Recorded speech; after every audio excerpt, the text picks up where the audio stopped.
Assalamu alaikum. In this asynchronous video lecture, we are going to learn about metacognition and how metacognitive strategies help you to be an effective learner.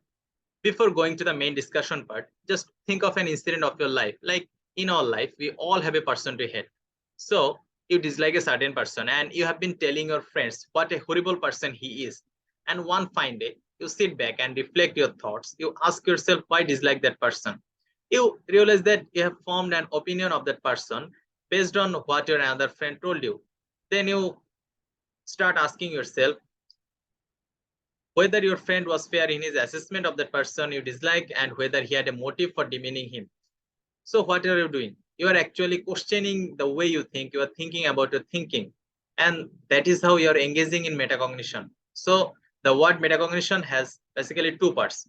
One is meta, which means beyond something or something of the higher kind, and another is cognition, which refers to thinking. So metacognition is something like higher order thinking, or it can be simply put as thinking about thinking.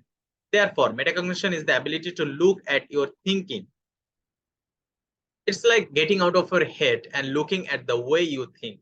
If you follow the figure, you see that you are looking at your thoughts, your perceptions, your knowledge base. And this is something like self-reflection, reflecting your thoughts, analyze them and process them as you want. It's something like an out-of-body experience.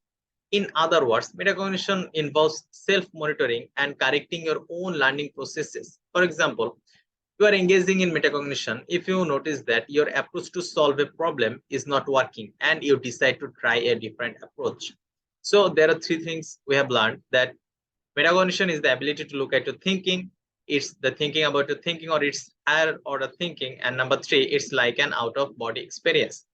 And in our everyday life, we all are engaging in metacognitive activities. Like you are having trouble learning phonology than phonetics.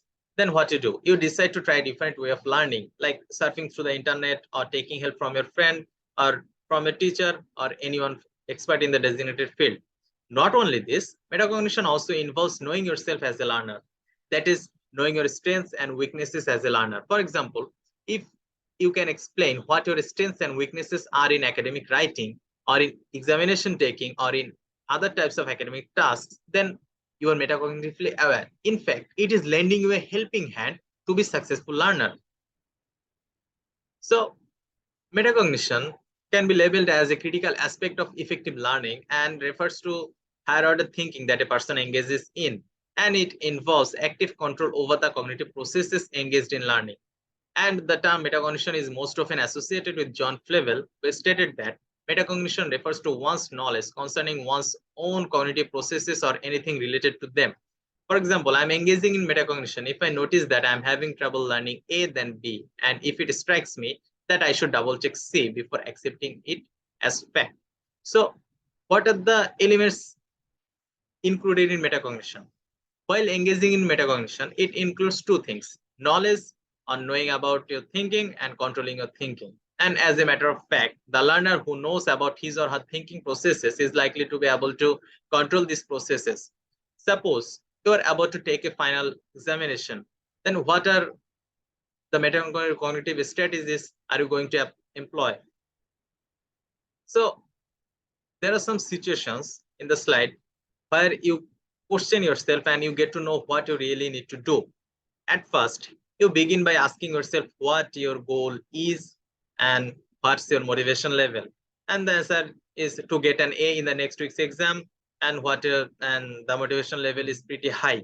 Then what you do? You identify yourself and you identify what you already know about the topic or the prior knowledge of the topic that is to be tested. And when you do not understand anything about the topic, then what you do? You give solutions like you need to get to the library or access the internet. Then you consider the task requirements, like the exam will consist of 5 essay questions and the time will be 3 hours. Then what you do? You plan your study time, you set priorities. So whatever you're doing, you are actually monitoring your own learning by self-questioning to determine whether you understand the material or not. And after that, if you do not understand and unable to recall some sections of the material, you will reread and perhaps research the topic to enhance understanding. So that's all about metacognition and metacognitive strategies like assessing prior knowledge and self-questioning, which helps to make one an effective learner. Thank you, everyone.